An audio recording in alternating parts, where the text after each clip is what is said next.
Sejam bem-vindos a mais um episódio do podcast Os Panenka, sétima temporada deste podcast do 78. O meu nome é João Blanco e ao longo do ano vou estar aqui com o Rodrigo Canhoto, com o João Gil e com o Miguel Rocha.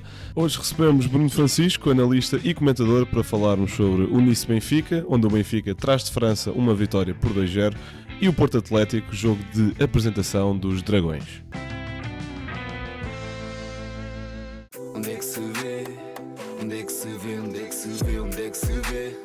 Palavras para quê? Já toda a gente sabe onde é que se vê. A emoção está de volta e já todos sabem onde é que se vê. Onde é que se vê? É na Sport TV. Sport TV. É na Sport TV. Sport TV. É na Sport TV. Sport TV. Adere Portanto, malta, vitória do Benfica em solo francês por 2-0.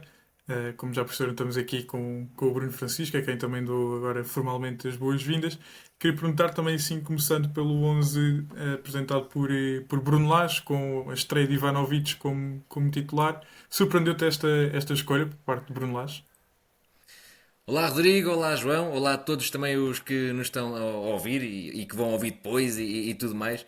Mas, primeiro que tudo, queria agradecer o convite. Pá, é uma honra muito grande estar aqui com vocês. Eu acompanho o vosso projeto, gosto bastante de seguir as coisas que vocês vão fazendo. Pá, e fiquei muito contente quando recebi o vosso convite. Pá, também fiquei muito contente quando o Bruno Lage apresentou este 11, porque acho que o Benfica tem muito ADN de 4-4-2. É certo que hoje em dia é um modelo tático, ou uma tática que não é muito vista. Não me recordo assim de nenhuma equipa grande a jogar neste modelo.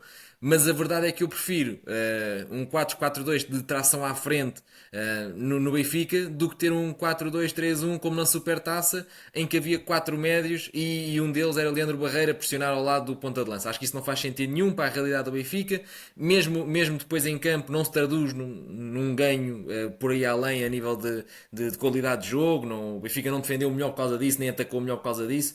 E hoje, não fazendo uma exibição de encher o olho, a verdade é que o Nice não teve grandes oportunidades e a equipa, não estando afinada nesse sistema, ainda para mais com um corpo estranho, né? Com os jogadores que estão aqui há muito pouco tempo, Ivanovic à cabeça, que está aqui há dias e entrou, jogou bem e marcou, mas penso que é uma equipa mais de... Lá está, com mais tração à frente, com mais capacidade, até porque Sheldon também esteve bem no jogo e é um jogador que liga muito entre linhas, é completamente diferente de Aktürkoğlu. O Osnas do outro lado também tem inteligência. Os dois avançados do Benfica têm capacidade para baixar e ligar com o meio campo. E depois é assim, o meio campo de Rios e Barrenetxea, ou Enzo, é muito superior ao meio campo do passado, ou seja, com Florentino e Coxo. É um meio campo mais equilibrado. Ambos defendem, ambos atacam, têm pulmão, têm qualidade com bola. Viu-se o Benfica a construir desde trás, a chamar o adversário, e não havia qualidade nesse sentido o ano passado. Portanto, acho que é um sistema que pode funcionar bem. Acredito é que no futuro ainda venha um ou dois criativos para o Benfica, veremos o que é que vai chegar, e acredito que esses criativos sejam para entrar na equipa. Agora vamos ver se é a jogar a partir da direita, se é para sair um dos avançados. Mas acho que faz sentido haver alguém que faça essa ligação, porque nota-se que ainda há ali momentos que as coisas não colam bem. Blanco, nós que no último episódio, ou pelo menos eu afirmei, mas acho que eu tenho quase certeza que tu também, que Pavlidis é neste momento o melhor avançado a jogar em Portugal. Hoje pareceu-me assim um bocado ao lado do jogo. Surpreendeu-te esta abordagem de Bruno Lage ou não? Olha, boa pergunta para arrancar, mas sim, eu também disse isso. Olha, em primeiro lugar também dar aqui os boas-vindas ao Bruno, que é uma pessoa de quem eu gosto muito de acompanhar o trabalho, e estava a dizer também, acho que a nível de... Acho que é muito complicado, ou pelo menos até há uns anos era muito complicado, se calhar juntar esta parte analítica do jogo às redes sociais, se calhar, porque é se calhar algo mais denso e tentar juntar aquele imediatismo das redes sociais não é fácil, e acho que tu fazes isso de uma forma brutal e nesse aspecto tiro o chapéu. Olha, relativamente ao Pavlidis, era uma das notas que eu queria aqui trazer, e também é engraçado que o Bruno agora falou da questão do criativo do Benfica, onde já se tentaram 1001 alvos e ainda não se conseguiu nenhum propriamente. O que é que eu tenho a dizer sobre o Pavlidis? Eu tenho a dizer que, desde muito cedo, que esta contratação de Ivanovic, e acho que o jogo de hoje também provou o valor dele enquanto jogador, isso não é de todo o que está aqui a ser discutido, sempre torcia um pouco o nariz em relação a esta contratação, porque claramente que um jogador não é contratado por 20 milhões ou mais, principalmente já com o estatuto dele, uma coisa se calhar é ser Arders, que vinha com um estatuto completamente diferente de um campeonato mais periférico, agora sendo um dos melhores jogadores do campeonato belga é completamente diferente, não vem para ser banco. Portanto, ele e Pavlidis teriam sempre de jogar, porque o Benfica também não vai abdicar de um jogador como Pavlidis, que é um excelente jogador e, como nós dissemos no último episódio, pelo menos para mim, melhor avançado a jogar em Portugal. Só que são perfis completamente não complementares e isso já tinha essa impressão. Eu sinto que neste jogo acho que fiquei com essas dúvidas confirmadas, porque eu sinto que Pavlidis, para se tornar complementar a Ivanovic, perde o que de melhor tem. Ou seja, nós não podemos esperar que Pavlidis faça o papel de um tal criativo que venha sempre ligar muito o jogo atrás. Eu não estou a dizer que o Pavlidis faz isso mal, porque até acho que o Pavlidis é um avançado bastante completo, se calhar em certos momentos, por exemplo, mais completo do que Gyökeres, por exemplo. Só que depois nas coisas que o Gyökeres faz muito bem, é melhor do que as melhores coisas do Pavlidis, digamos assim. Ele é um avançado muito completo, mas acho que perde as melhores coisas dele. Ou seja, o Pavlidis é um jogador que demonstrou, principalmente na segunda metade da época passada, uma grande facilidade na relação com a baliza, e acho que isto implica estar mais longe da baliza para estar mais perto do Ivanovic, por exemplo. O golo, o Ivanovic é o único a atacar aquela zona, porque o Pavlidis está num sítio qualquer, porque tem de ser ele a ligar jogo, porque se não for ele, não é. E portanto, aqui acho que se criou um bocadinho aquilo que se calhar que se ia criar há 3 ou 4 semanas no universo paralelo, em que o Benfica contratou João Félix e Almada. Portanto, temos aqui dois jogadores que eu não digo que tenham a mesma função, porque não têm, são dois tipos de avançados diferentes, mas não são compatíveis. E muitas vezes vão ter de jogar os dois juntos porque têm de jogar os dois juntos. Portanto, eu vejo aqui com algumas dificuldades perceber o como. Eu não acho que isto é só uma questão de adaptabilidade e rotinas. Eu acho que isto é uma questão de perfis. E pronto, e acho que vou acompanhar com alguma curiosidade, porque se o objetivo do Benfica for ir buscar mais um criativo, algum deles vai ter de saltar do 11 claramente, e acho que nenhum deles vai ficar propriamente contente. Eu acho que faz sentido chegar mais um ponta de lança. O Benfica perde dois pontas de lança e ficaria apenas com Pavlidis e Henrique Araújo. Agora sim, podemos questionar o nível de qualidade, se deveria ser ao nível de Pavlidis ou um degrau abaixo, com potencial a chegar a esse tal nível. Mas acho que Ivanovic vem para acrescentar muito. E lembro-me de ouvir várias pessoas a dizerem que Ivanovic vinha para roubar o lugar a Pavlidis. Estou muito curioso, acho que é um avançado com muita qualidade, gostei mesmo muito, muito do jogo dele. Mas para mim o grande destaque deste jogo foi o Enzo. Pá, é um jogador que já me apaixonei por ele, é sempre um perigo apaixonar por Enzo no Benfica. Nunca sabemos quando é que eles vão sair, mas é um jogador que dá um critério com bola e é muito forte, como já disse no último episódio, também na recuperação, ocupa muito espaço. É um jogador mesmo soberbo, acho que vai ser de longe a melhor contratação do Benfica neste mercado. E hoje vimos algo que não tínhamos visto na Supertaça, que foi uma aproximação do último terço. Aí também com muito critério, a melhor oportunidade do Benfica na primeira parte surge precisamente com um passe do Enzo a quebrar linhas para o Scheller, depois cruza, o Pavlidis remata e defende bem o guarda-redes do Nice com a perna, num contramovimento. Mas acho que os reforços estão a integrar bem. A Mardedic, mais um bom jogo. Ainda desconfio um bocado desta função que o Lage dá. Ou seja, ele fisicamente é um jogador muito interessante, é rápido, é forte. Mas esta função de estar sempre atrás de um jogador e o que depois, lá está, o rei das compensações. E deixo aqui também publicidade ao vídeo do Bruno sobre o Auschwitz. Tem de fazer o corredor todo, mais uma vez, como fazia quase com a Di Maria, para vir fechar, porque o Dedic está à caça do homem. Mas é um jogo muito interessante e é ele que também vai criar o desequilíbrio para haver o primeiro gol do Benfica. Dal também vou considerar um reforço, como já tinha dito na Supertaça, raramente jogou numa linha de 4, volta a fazer um bom jogo e é curioso que o Benfica força mais uma vez muito o lado direito para atacar, mas é precisamente depois no lado esquerdo, quando o Dal surge, também em zona do último terço, que ele é um jogador muito inteligente, com boa definição, também acaba por criar perigo. E por fim, um jogador que eu defendo a titularidade já há muito tempo, Andrés Sheldrup. Acho que está um degrau acima da Actur Koglu, não tem relação com a baliza que tem o Actur Koglu, mas é um jogador que. E não sei se ele perdeu a bola alguma vez. Gostei muito, e também destaquei isso no nosso Twitter, do seu compromisso defensivo, mesmo que tenha sido, como nós gostamos aqui a dizer, para a fotografia, para mostrar que agora também defende e vai atrás. Gostei mesmo muito e houve também um dos lances de perigo criado pelo Benfica na primeira parte, que é precisamente o Scheller que após um canto vem recuperar a bola e por isso gostei do Benfica. Mais apagado, Richard Rios. porque acho, e é a minha grande crítica ao Bruno Lage na primeira parte, que estava numa função que não é a dele. O Richard Rios não é para ser o primeiro construtor entre os centrais, isto é claramente para o Enzo. O Richard é um jogador de transporte, não de passe. Viu-se várias vezes que ele é um jogador que, quando tenta alguns passos de maior risco, acaba por os falhar. Por isso é um jogador para ganhar metros, para recuperar a bola, que também é forte nisso. E acho que aqui Bruno Lage ainda tem de acertar as dinâmicas.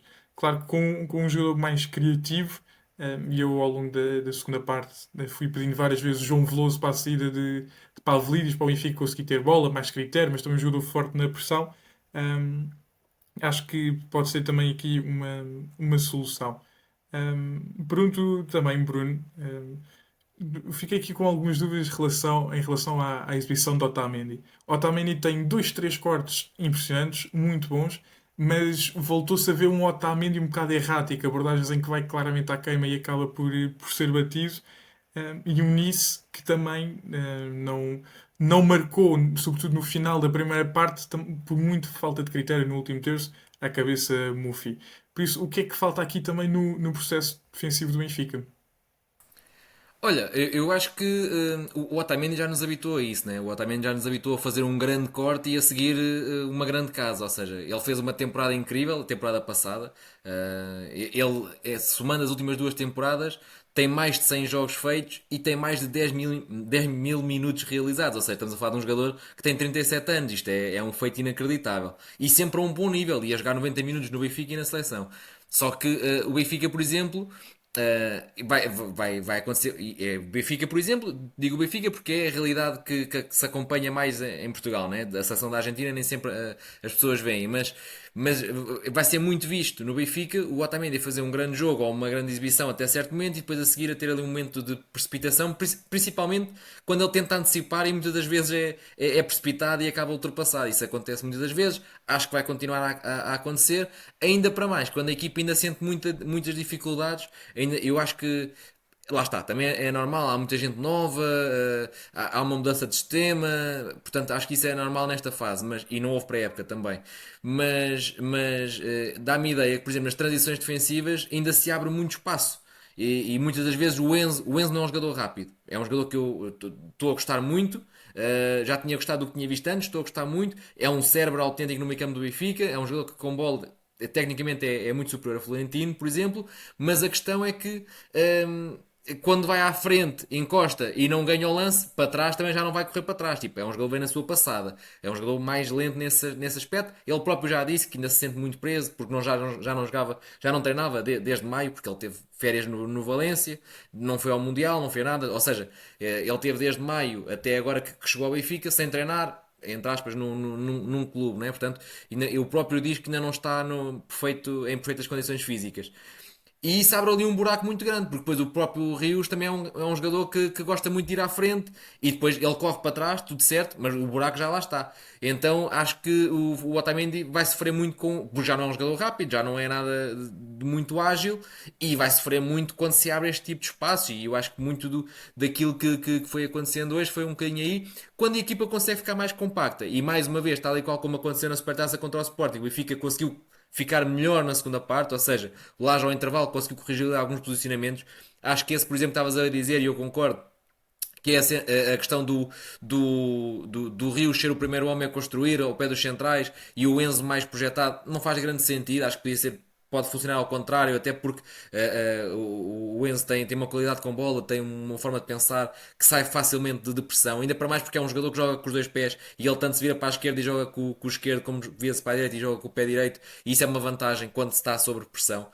Portanto, o facto de eles acertarem as referências de pressão do adversário e colocarem-se mais lado a lado na segunda, eu acho que o Benfica cresce e a defesa fica mais exposta. Agora, acho que há uma coisa que também vai acontecer sempre, que é o Benfica abre muito espaço porque a defesa do Benfica não pode ter muito espaço nas costas porque o Otamendi já não consegue correr para trás. E via malta a criticar nas redes sociais que o Benfica continua a ter muito espaço entre a defesa e o meio campo. E isso vai acontecer porque o Otamendi não vai deixar muito espaço nas costas e a linha vai ter que ficar um bocadinho mais funda. É as consequências de ter um jogador com esta idade, faz parte. Agora é arranjar soluções, mas parece-me que isto é tudo coisas corrigíveis. Acho que o Benfica pode perfeitamente vir a melhorar com o tempo. Deixa ver se isto é assim, porque eu não estou convencido que com eleições daqui a uns tempos, que se Bruno Lage continua ou não no Benfica e se isto não volta tudo a acontecer e se daqui por uns meses, se Bruno Lage não for o treinador de quem ganhar as eleições, seja ele quem for, até pode ser Rui Costa, por exemplo, e não querer continuar, por exemplo, vai depender dos resultados. Mas se calhar daqui a uns meses estamos a falar outra vez que o Benfica precisa de tempo para adaptar um novo sistema outra vez. Porque a ideia que dá é essa, é que está ali num limbo, se fica, se não fica, veremos. Mas para já, sem pré-época e com tantos reforços e tantas mudanças e sistema tático e tudo mais, pá, acho que são dois de crescimento e acima de tudo o Benfica acaba por fazer dois jogos, duas vitórias, dois jogos importantes, ou seja, uma supertaça e uma Liga dos Campeões, ou seja, dois jogos a valer, não foram propriamente jogos particulares. E a equipa deu uma boa resposta dentro das limitações físicas, porque assim, o facto de não ter pré-época, por um lado, não se perdeu a forma física que vinha para trás, ou seja, foram 2 semanas de férias, os jogadores não ficaram totalmente descondicionados, ou seja, não é a mesma coisa que ter um mês e meio de férias, 2 semanas de pausa, os jogadores perdem ali um bocadinho o ritmo, mas isso equivale às vezes a uma lesão daquelas simples, ou seja, ninguém fica totalmente descondicionado por falhar 2 semanas, né, de treinos. Por outro lado, o cansaço também não desapareceu todo e vamos ver que se a fatura não se vai pagar mais à frente. Mas lá está, acho que são bons problemas porque toda a gente queria estar presente na Liga dos Campeões, toda a gente quer estar presente no Campeonato do Mundo. Vamos ver como é que o Bruno Lage vai levar isto a bom porto. Para já, o 2-0 acho que é muito interessante porque permite o Benfica não é descansar, porque com 2-0, com um 2-1 ou com um 0 para o Nice na Luz, a eliminatória abre, mas entrar num jogo com um 2-0 dá aqui algum conforto num mês que pode ser complicado, porque logo a seguir há outra eliminatória e vai haver aqui uma sobrecarga de jogos muito, muito grande. Acho que acima de tudo o Benfica tem que trabalhar aqui a sinergia ou a química entre as duplas, ou seja, António e Otamendi estão afinados, jogam há muito tempo juntos, mas por exemplo, Austin e Edic já deram-se muito bem neste jogo, mas é o que tu estavas a dizer também, ou seja, o Austin vai ter que compensar muito defensivamente, porque Dedic tem dificuldades nesse momento. Para a frente é espetacular, consegue contornar um, dois, três adversários, abrir espaços, consegue. Para trás, defensivamente, já não é tão seguro e viu-se isso com o Sporting na Supertaça, ou seja, que a certa altura o Benfica teve para uma linha de 5 com o Austin a fechar o corredor e viu-se isso hoje outra vez. Ou seja, já deu para ver que a dinâmica vai ser muito essa. Ou seja, o Osnas vai ter que socorrer muitas das vezes ali o colega numa linha de 5. Não me choca, tendo a noção que a fatura vai-se pagar a nível de cansaço. Do lado esquerdo, acho que Dali e Sheldrop combinam bem. Totalmente diferente de Dali e Aktürkoğlu. Acho que não. O Aktürkoğlu não é um jogador associativo. Portanto, se o Benfica apostar em Sheldrop, acho que pode ter ali uma dupla muito interessante, até porque o Dal é um jogador que é muito inteligente e procura essas tabelas. No meio campo a mesma coisa, Rios e Enzo também têm que evoluir, mas é natural, são dois jogadores novos. E na frente, pegando naquilo que o João estava a dizer há pouco, o Pavlidis e o Ivanovic, eu ainda estou para ver se são compatíveis ou não. Parece-me acima de tudo que hoje não revelaram estar minimamente preparados para jogar os dois ao mesmo tempo. Ou seja, não se sabia muito bem quem é que baixava. Houve momentos que foi o Ivanovic, houve momentos que foi o Pavlidis que veio procurar a bola. Depois, eu acho que ainda não está bem definido o papel de cada um. Mas sim, são dois jogadores, por exemplo, que gostam de baixar para vir buscar jogo e isso pode chocar aqui um bocadinho depois com a continuidade, mas veremos. Pá, gostei muito da exibição do Ivanovic, acho que vai dar muitas soluções, mas também não vejo, por exemplo, o 2 para amanhã chegam um 10 ao Benfica e não estou a ver Pavlidis, que foi dos melhores jogadores da temporada passada, a ir para o banco. Portanto, estou para ver como é que o Bruno Lage vai resolver esta situação. Mas antes esses problemas do que entre Belotti e Sim, Cabral. sim, sem dúvida, sim. Belotti, Cabral e o Barreiro no apoio. Exato. Blanco, aqui a segunda parte, concordas que Lage mexeu bem e a equipa volta a crescer, como foi um bocado no início da segunda parte da Supertaça? Eh, QB. Eu acho que hoje assim nem houve propriamente. Acho que a Supertaça houve ali claramente uma mudança tática, principalmente a nível defensivo, que muda o jogo. Acho que isso, ou vá, que impacta muito essa tal mudança do jogo. Hoje não senti isso, hoje sou honesto. Eu acho que o Benfica hoje, em primeiro lugar, acho que não faz um bom jogo. Eu acho que há aqui muitas nuances que têm de ser abordadas. Em primeiro lugar, hum, acho que. Em primeiro lugar, acho que é preciso olhar para o adversário. Eu acho que a equipa do Nice era muito fraca individualmente, que é a primeira. Acho que coletivamente tinha alguns processos muito engraçados. Acho que havia ali de treinador claramente, principalmente na saída a jogar. Havia claramente alguns momentos com a bola, conseguiam trocar a bola, variar, claramente. Mas por outro lado, havia também certos momentos do jogo a nível coletivo em que o Nice não estava bem trabalhado e acho que uma delas clarinha como há agora a transição defensiva. O Benfica, N vezes que se quisesse acelerar o jogo ali, a recuperar a bola, se calhar de uma zona mais baixa do seu terreno, tinha espaço para o fazer. Só que acho que muitas vezes isso também não aconteceu e acho que se calhar também não tinha propriamente jogadores para o fazer, porque acho que, sei lá, o Washington não é propriamente um acelerador, o Sheldrup não é tanto um jogador de acelerar o jogo num para um e na condução, mas sim a nível do passe, aí sim muito forte e acho que o Sheldrup volta a fazer um grande jogo, volta a sair cedo mais, na minha opinião, apesar do Prestiani ter entrado bem, porque eu acho O que Scheller ali a partir de rebenta. O Scheller rebenta muito cedo. mas eu Acho que o continuo a desempenho achar que certo. ali ia fazer falta, porque é um ponto que eu também vou chegar, que é, eu acho que o Nice estava a crescer, não só por mérito seu, porque, ou seja, eu acho que coletivamente lá está o Nice tem essa boa troca de bola, mas acho que individualmente não tinha todas as peças. Por exemplo, o ponta-lança do Nice era assustador. Não há outra forma de o dizer. É que parecia que eu estava a ver um Arda 2.0. O Benfica este ano ainda não jogou contra um ponta-lança que, pronto, conseguisse fazer uma recepção, orientar uma bola e fazer um remate. Pá, nesse aspecto, muito complicado. Mas o Nice ia crescendo, eu acho que não só por mérito do Nice, porque lá está, para mim o Nice era uma equipa normalíssima. Acho que o Benfica é muito mais equipa do que o Nice. E ainda a semana passada estava aqui a dizer que o Benfica não tinha propriamente dinâmicas coletivas, o que acho que continua a não ter. Portanto, eu acho que nesse aspecto o Nice não é uma equipa que mereça estar numa fase de Liga dos Campeões se o adversário for o Benfica. Agora, acho que também o Benfica, novamente, há muita semelhança daquilo que foi a Supertaça, a partir do momento em que se vê a ganhar, abdica muito de atacar. Ou seja, já na primeira parte não tinha sido fácil arranjar essas situações ofensivas, mas na segunda parte, a partir do momento em que o Benfica marcou o gol, não sei se por motivo físico ou se por motivo estratégico, o Benfica simplesmente abdica de atacar e não consegue ligar o jogo para a frente, segurar a bola na frente. Nesse aspecto, Sheldrup é fundamental. Sheldrup é muito bom a fazer isso. A segurar a bola, a ligar, a procurar levar o jogo do Benfica para a frente, a segurar o jogo do Benfica na frente, porque é isso que muitas vezes faltava. O Benfica não tem conseguido fazê-lo. Eu acho que isto é uma dificuldade particularmente nova, porque nós não víamos isto ano passado. Podemos dizer que houve a questão da pré-época ser curta, muitas peças novas, tudo válido, tudo preocupações completamente legítimas, mas existe aqui esta questão de acho que não há propriamente um jogador à frente que consiga segurar a bola para além de Sheldrup, que acho que hoje, tal como já tinha noutros jogos, demonstrou essa capacidade.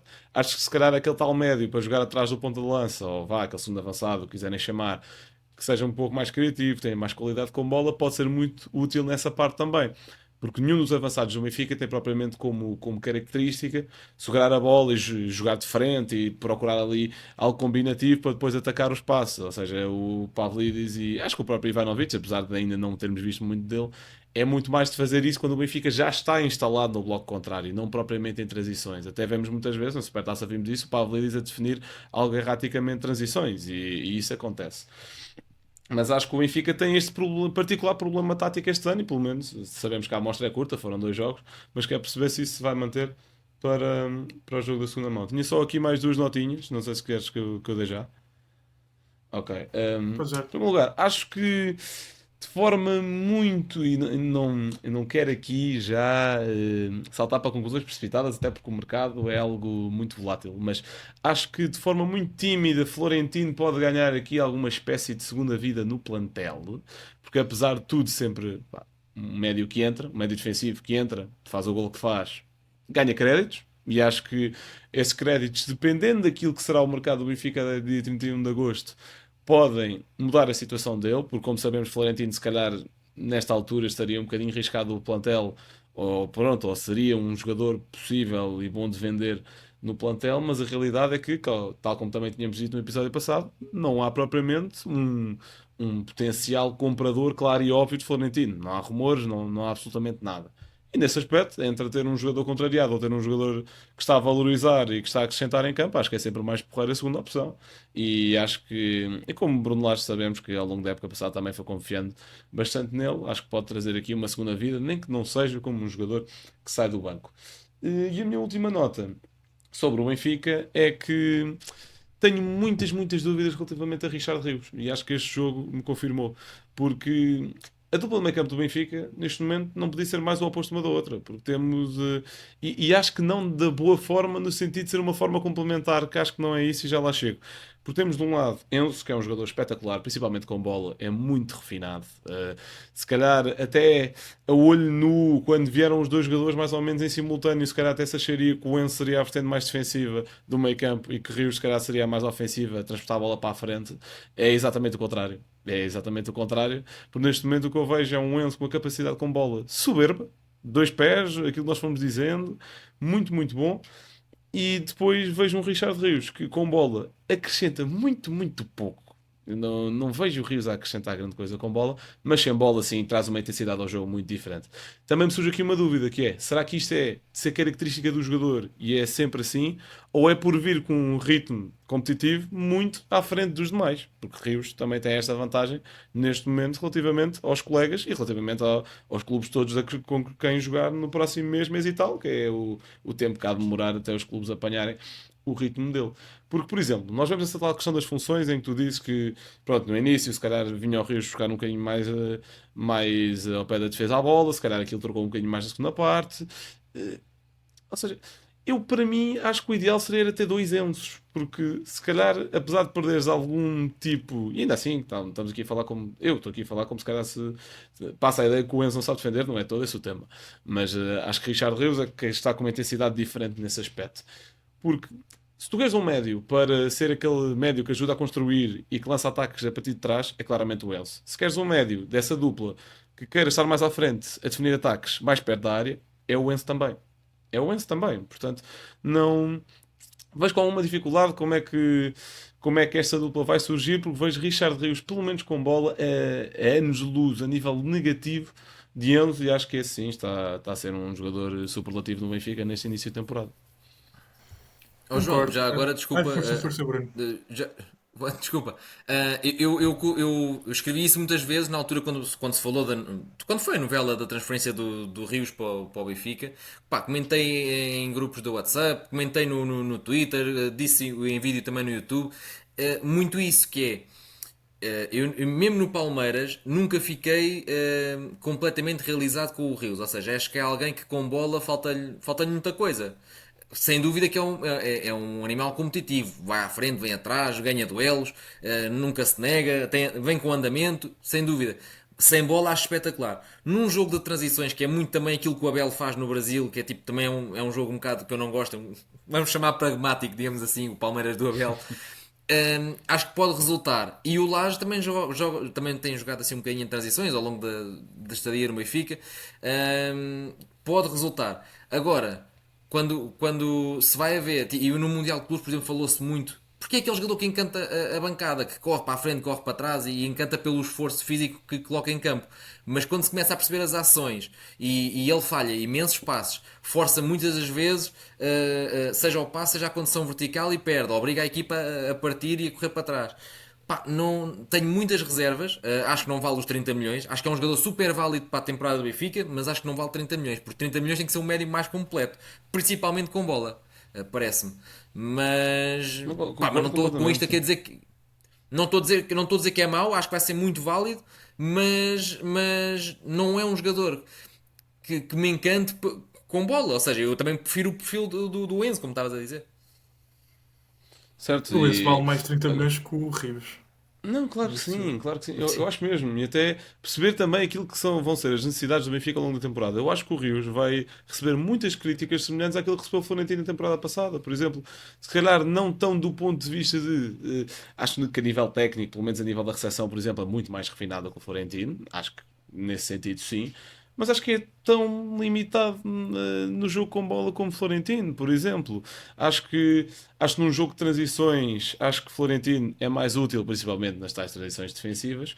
Acho que Richard Rios poderia potenciar muito e beneficiar muito de jogar, por exemplo, num 4-3-3, onde era se calhar o médio que fazia um bocadinho mais o trabalho sujo e ter dois médios criativos à frente dele. Por exemplo, se bem que depois também entrávamos aqui no problema de quem é que vem buscar jogo aos centrais. Mas agora, num 4-4-2, onde o único criativo propriamente dito, sendo que em teoria também não é bem, é o Enzo. Eu acho que o Rios vai ter muitas dificuldades. Eu acho que a própria equipa do Benfica vai revelar muitas dificuldades. Eu posso dizer, por acaso a malta não me ter ouvido bem na primeira vez que eu disse, eu acho que não foi um bom jogo do Benfica. Acho que foi um jogo pragmático do Benfica e acho que volta a ser um jogo pragmático do Benfica. hum, Também um bocadinho à semelhança do que foi a Supertaça. Acho que foi um jogo melhor do que aquilo que foi o jogo da Supertaça, mas também acho que foi contra um adversário mais fraco do que o Benfica encontrou na Supertaça. Portanto, e volto a repetir também aquilo que disse no episódio passado. Eu acho que a nível europeu, o Benfica, com o plantel que tem, vai ter sempre. Vai fazer uma boa campanha este ano. Tenho a certeza. Nas competições a eliminar, acho que pelo espírito competitivo de certos jogadores, lá está o Otamendi, Rios e não só. Acho que a competições eliminares com o Benfica se vai dar muito bem. Agora, surgem-me cada vez mais dúvidas a nível de competições de regularidade e surgem-me cada vez mais dúvidas relativamente ao campeonato. Porque esta falta de complementariedade, esta falta de rotinas, o que ok, estamos no início, vamos ver mais um mês, tudo bem, deixa-me cada vez mais de pé atrás e daqui a bocadinho também queria dar uma pincelada no Porto exatamente por isso, porque vejo um Porto em crescimento e a fazer exatamente o oposto, ou seja, se calhar não um plantel tão galáctico, apesar de ter as suas estrelas aqui e ali, evidentemente, e o Porto, não estou aqui a dizer que o Porto não investiu no mercado, porque investiu e investiu bem, mas o trabalho coletivo muito forte, e a diferença é que o Porto contratou o treinador há mês e meio. O Benfica tem o treinador desde setembro, e acho que por muito mais que se mude o plantel, devia haver ali algum fator comum. Sobre Richard Rios. Eu acho que é isso, concordo convosco. Acho que vai ser muito difícil o Benfica recuperar este investimento. O que, por um lado, não me importa, finalmente ter um jogador do Benfica que possa jogar vários anos no clube, porque acho que não vai ter aquele protagonismo de. Porque eu não Não, vejo. não, não contes com isso. Não, Depende de quem for tu o não subestimes presidente. Ruizinho. Não Depende de quem subestimes. for o Sim. presidente. Pode ser Mas acho. vendido para a Turquia a pagar em 5 anos. Atenção a isto. É verdade. Mas acho que, lá está, acho que é um jogador que mentalidade competitiva nunca lhe vai faltar. Acho que vai dar tudo sempre quando estiver em campo. Dito isto, acho que ainda o vou achando às vezes um bocado displicente. E viu-se agora, por exemplo, aos 90 minutos ele tenta passar a bola por cima do jogador do Nice, em que se não tivesse o António Silva bem posicionado, o Nice ainda poderia ter ali uma boa oportunidade de perigo. Mas vamos ver, acho que também há que dar tempo, há que também se adaptar. Obviamente que o Enzo parece que já está muito, muito mais adaptado. Vamos ver. Por falar em médios que foram bastante caros, o Blanco Froholt é claramente o jogador destaque do Futebol Clube do Porto. O que é que nos podes dizer sobre a equipa de Farioli? Olha, lá está, acho que está, como estava a dizer há pouco, acho que está num momento muito contrário àquilo que é o momento do Benfica. E lá está, eu vi o jogo da apresentação contra o Atlético, não vi o jogo contra o Twente, mas gostei muito aqui de algumas coisas. Em primeiro lugar, pegar no óbvio, que é Froholt, que pegou logo de destaca e acho que com mérito. Acho que é um médio muito completo. Acho que é um jogador, por exemplo, muito neste aspecto um bocadinho diferente de Enzo. Ou seja, Enzo é muito mais criativo pelo passe. Acho que Froholt é muito criativo através do transporte de bola e ser ele a criar essa jogada e depois só aí, se calhar mesmo no finzinho, já fixado o defesa, aí sim solta. E acho que tem muita personalidade para um miúdo tão novo também. Acho que nesse aspecto compara-se um pouco a Rodrigo Mora. Acho que tem mesmo muita personalidade nesse aspecto. E outro ponto muito interessante, e particularmente acho que o mais interessante para a época do Porto, se formos pegar a nível individual, é que Mora neste momento não é titular do Porto. E muito sinceramente nem sei quem é que sai do 11 para ele ser titular do Porto. Porque Farioli está a apostar muito num 4-3-3 clássico, onde há ali aqueles dois médios interiores à frente de um 6 que vão fazendo muito aquilo que querem. Portanto, Alan Varela claramente ali um equilibrador para Froholt e Gabriel Veiga brilharem. Froholt tem claramente assumido mais o jogo e contra o Atlético viu-se bastante isso, mas Gabriel Veiga também é muito importante em alguns movimentos, por exemplo, a jogar muito com a largura. Vejo Gabriel Veiga muito a ir cair um bocadinho nos corredores para procurar outro tipo de movimentos. Também em algumas vezes, quando se calhar os extremos do Porto já estão bastante subidos, é algo de um equilibrador também, portanto pode ajudar ali a Alan Varela em algumas funções, mas sempre de forma, digamos, complementar, até para fora ou depois ter a liberdade toda. E aqui a questão é onde é que encaixa Rodrigo Mora? Portanto, será que Rodrigo Mora é complementar a Froholt e podem jogar os dois à frente da Alan Varela? Acho que muitas vezes contra equipas se calhar mais fracas do nosso campeonato pode acontecer, mas a realidade é que Gabriel Veiga é um jogador para ser suplente de um Porto. Acho que não é. Portanto, o que é que vai acontecer aqui? Nesse aspecto, Aqui o problema não é tanta complementariedade como se calhar existe no 11 do Benfica, neste momento com Pavlidis e Ivanovic, mas aqui se calhar até excesso de opções complementares entre si e portanto vamos perceber também como é que isto vai evoluir. Acho que uma grande lacuna do Porto vai continuar a ser a defesa, porque acho que Bednarek pode trazer aqui algo diferente em tudo o que for duelos. Acho que nesse aspecto é muito comparável, não sendo tão completo, mas comparável ao Otamendi, porque acho que, lá está, acho que nesse aspecto é a praia dele, acho que ganha todos os duelos se for preciso. Agora, basta o Porto estar a jogar num bloco um bocado mais alto contra uma equipa que saiba explorar a transição, então no campeonato vão ter muitas dificuldades mesmo. Acho que não é Sobretudo Pérez Bednarek ainda é um assim. central pesado. Sim, sim, sim. Há ali um lance contra o Atlético onde o Gallagher fica isolado e por acaso depois domina mal a bola e não cria ali grande perigo, mas onde aquilo podia ter sido uma transição muito, muito facilmente. Lá está, estavam os dois batidos, os dois centrais do Porto estavam completamente batidos e acho que vai continuar a ser um problema, a menos que o Porto vá. Falou-se agora nos últimos dias em Kivior, mas aparentemente não era uma abordagem assim tão concreta quanto isso, portanto vamos perceber muita curiosidade também para perceber qual é que vai ser o lateral esquerdo desta equipa, porque agora no jogo da Martim apresentação o Martins Fernandes. Fernandes foi à esquerda, mas a realidade é que Francisco Moura também está lesionado. Jogou Zaidu até há um tempo considerável do jogo da apresentação, portanto pode também aqui indicar que o treinador conta com ele, não sei. A realidade é que também já vamos percebendo ao longo dos anos que o Zaidu vai tendo muitas vidas, pode ser outra. Borja Sainz também pareceu um jogador muito, muito interessante. Acho que nesse aspecto o Rodrigo fez um excelente trabalho no departamento de scouting dele lá no TikTok, porque concordo na lacuna dele. É que eu acho que é um jogador que a nível de largura vai dar muito pouco. Quando tiver o Francisco Moura do seu lado, zero problema. Quando tiver um Martim Fernandes, muito problema, porque o Martim Fernandes quer é vir para o meio para construir e jogar curto, que é isso que ele curte fazer, pelo menos ali partindo da esquerda. Borja Sainz é um jogador que vem muito dentro e depois fica ali um lado coxo. Ele não gosta muito de partir de fora para dentro, é já estar dentro e definir dentro, até nas próprias transições que o Porto tinha em contra-ataque, não, o jogador partia sempre muito dentro e depois tentava ali combinar de alguma forma. Também tivemos o super reforço surpresa, não é? Que foi o Luke de Jong, que acho que estava a falar com o Rodrigo ao longo desta semana sobre isso. Acho que vai ser perfeito para Francisco Moura. Vai ser só formar gols de cabeça, o Francisco a cruzar e ele a marcar. Acho uma solução muito, muito interessante e que vai ser muito eficaz para quando o Porto estiver naqueles jogos. Se calhar, lá está, aquelas noites de chuva em Aroca, onde a bola não quer entrar de qualquer das formas e estamos ali no bomba-bola por não há mais solução possível. O Luke de Jong é mesmo aquele rato da área para aparecer e toma. E acho que Samu, nesse aspecto, não é esse jogador. Acho que Samu é um jogador para jogar muito mais num campo aberto, onde também vai haver jogos para isso. Mas De Jong acho que vai ser muito complementar. Acho que se complementam a nível de características, não no aspecto de jogarem juntos, mas no aspecto de construção de plantel. Portanto, acho que umas vezes vai jogar Luke De Jong, outras vezes vai jogar Samu. E estou a gostar e vou. Quer dizer, gostar não estou. Mas acho que a nível do que o futebol do Porto vai trazer para este campeonato e o que o Farioli vai trazer para este campeonato, estou muito entusiasmado. Acho que vai ser muito porreiro. Há aqui muitos pontos de interrogação ainda e também está dependente dos jogadores que saem ou não. Portanto, para já tem mantido Diogo Costa, para já não há grandes notícias sobre Diogo Costa, mas se calhar o Ederson amanhã fecha com a Arábia e se calhar 2 dias depois já estamos a ter uma conversa diferente. E Diogo Costa, particularmente com o Farioli, acho que ia ser um jogador que se ia dar bem.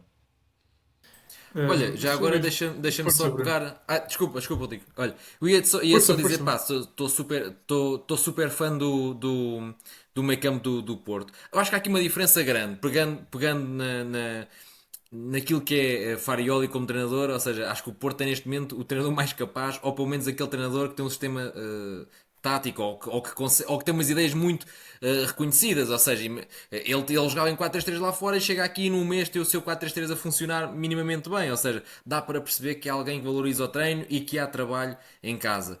Pá, e o meio campo do Porto é isso tudo que estavas a dizer, João. Ou seja, Froholt é um bicho competitivo, no bom sentido, ou seja, é super dado a duelos, ganha muita bola, faz um trabalho sem bola incrível, está sempre ligado à ficha, muito forte fisicamente. E depois tem o outro lado com bola, que é ele é capaz de pegar na bola, arranca e vai de moto por aí fora e é até fixar ou até chegar à área. Isso é excelente. Ele tem formação de extremo, ou seja, ele no fundo, ele no fundo faz um papel de Também extremo, aqui é um mas como 24 esta médio aqui, centro, se 10. quisermos. Exatamente, ou seja, mas acho que vai dar muitas cartas epá, e se continuar com este nível que mostrou na pré-época, parece-me que vai estar pouco tempo em Portugal, pela idade que tem, pelo potencial que pode atingir. Pá, pois o Gabriel Veiga, já todos conhecíamos do que fazia no Celta, ou seja, é um médio que vai fazer muitos golos, tem muita chegada, tem gol, é um médio pá, que admira imenso, de muita qualidade técnica. A minha dúvida era como é que ele vinha depois de 2 anos ou 3 na Arábia, 2 anos, acho eu, na Arábia, se vinha com o ritmo competitivo ou não para pegar já, mas epá, acho que vai pegar. A questão de demora, pois não sei como é que vai ser. Vai ser aqui um berbicaz para resolver. Se vai rodar com alguém do meio campo ou se vai rodar com alguém das alas do Sainz ou do PP. Veremos como é que isso vai ser, mas não acho que há aqui uma posição ideal para o Mora. Enquanto Anselmi tentou acomodá-lo, neste momento o sistema não tem aqui uma posição ideal para Mora. Vai ser aqui um desafio interessante para Farioli, porque realmente epá, é um talento enorme e não pode ficar só a ver jogar. Agora, eu não sou fã, não sou hoje, nunca fui fã do Samu. Acho que é um avançado que tem muitos problemas técnicos, é pesado, tem muitas limitações no jogo fora da área.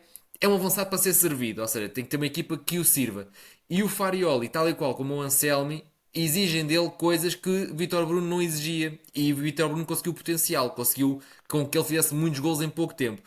Tanto um como o outro, depois tanto Anselmi como Farioli, acho que vão ter algumas dificuldades se quiserem que ele venha fora da área fazer ligações com quem está a chegar. Acho que ele não é esse jogador, não é, e não é por ter 20 ou 21 anos ou 22 que ainda está a tempo de crescer. Acho que não é das características dele. Ele não tem agilidade, não é um jogador fácil de locomoção para se virar. Não me parece que ele venha a ter essas características. Portanto, eu acho que a compra de Luke de Jong faz todo o sentido.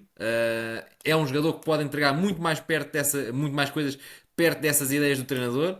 Por outro lado, aqui levanta-se outra questão que é o Samu é um investimento muito grande do Porto, é um ativo que o Porto quer rentabilizar para fazer um grande encaixe no futuro, portanto também não estou a haver aqui uma troca direta entre avançados, portanto também quero ver como é que isso vai ser ao longo da temporada, porque se por um lado o Samu é aquele que pode vir a render um grande encaixe, daqueles encaixes que pagam o mercado inteiro, eventualmente, ou quase.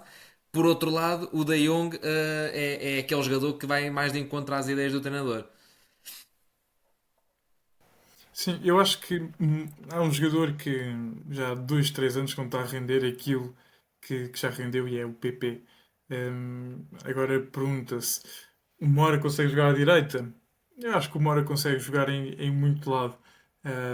O Porto, em vários momentos, acabou por. Eu não vi o jogo todo, mas acabava por fechar num 4-4-2, o que até facilitaria o Mora, havia para as zonas mais interiores. Um, o próprio PP não é um jogador agressivo no último terço. Não é um jogador assim, nesta fase, com um gol espontâneo, uma assistência que decida que desbloqueie um jogo. E o Mora é. O Mora é um jogador muito, muito agressivo no último terço. Também tem a qualidade de transporte de bola, é muito difícil também tirar a bola ao Mora. E por isso eu não sei se a médio prazo, se o Farioli tiver essa coragem, porque depois também é esta questão que é eu ouvi isto o Carlos Daniel a dizer e fiquei aqui com dúvidas existenciais na medida em que um treinador tem de meter os melhores jogadores a jogar. Ou os jogadores que mais se complementam. O que é uma equipa? Pronto, ficaram assim estas questões. Não vou ficar aqui a filosofar sobre futebol a estas horas da noite, mas acho que Rodrigo Moura tem de jogar sim ou sim e acredito mesmo que poderia ser um enorme complemento com o Froholt, o próprio Alan Varela que vem a crescer nesse sistema. Apesar de eu achar que ele continua muito frágil, ao contrário do Enzo, que é muito forte nisto, a receber de costas para a baliza adversária, ou seja, de frente para a sua baliza, o Alan Varela é facilmente anulado nesse momento, mas que acho que o Rodrigo Moura encaixa sim ou sim neste 11 do Porto, que, a meu ver, vem como favorito para a conquista do título. E já que estamos a falar de Porto, também dar aqui as condolências em nome do projeto. Não só as condolências a Jorge Costa, porque foi ele que faleceu, mas à família e a toda a nação portista, que devíamos ter começado com isto, mas acabou-nos por passar. Não sei se querem dar mais alguma nota sobre o Porto, se não avançamos para.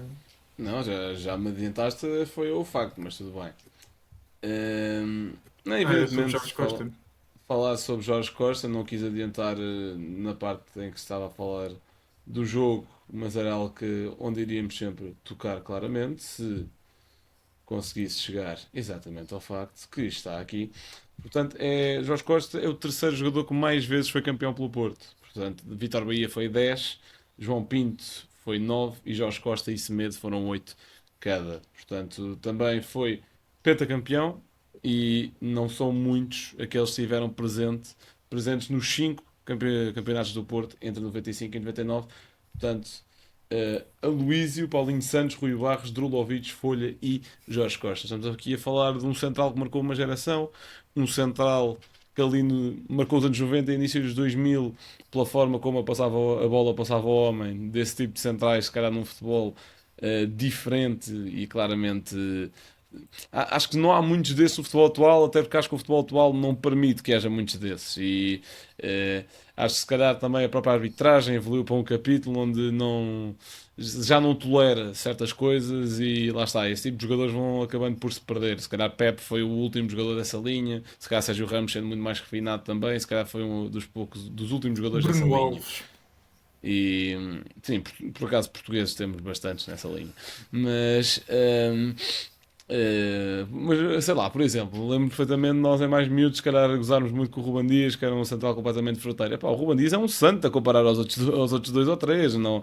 Portanto, acho que é um perfil que já não existe. Olha, o último português capitão a levantar uma Liga dos Campeões, por exemplo. Lá está, a do Porto em 2004. Portanto, é uma figura que se perde e lá está, deixamos aqui também esta nota de pesar. Rodrigo, dá-lhe.